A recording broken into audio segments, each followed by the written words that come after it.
Ուզում եմ իշացնեմ փրկությունը ձրի է։ Այն ձրիաբար տրվում է մարդուն։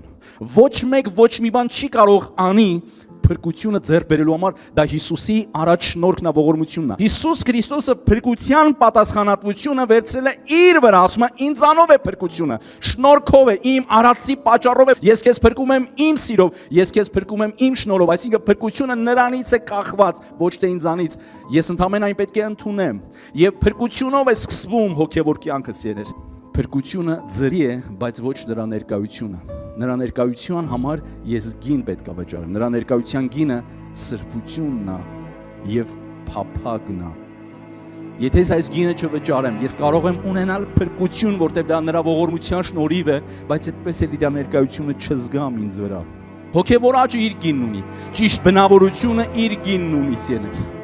Զորացած լինելը իր գինն ունի, մաքուր շուրթերն իր գին ունի, այսինքն մարդը ամեն մեկը ինքն է որոշում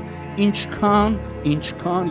եւ այս է տարբերությունը, որ մարդիկ փրկված են միևնույն անձի Հիսուս Քրիստոսի միջոցով, բայց ունեն տարբեր հոգևոր կարգավիճակներ, որովհետեւ մնացածը արդեն մարդը ինքն է որոշում ինչքան գին վճարես ես։ Մարդը կարող է աղոթել, մարդը կարող է լինել եկեղեցում, բայց շատ կարևոր է մարդու որոշումները սեներ։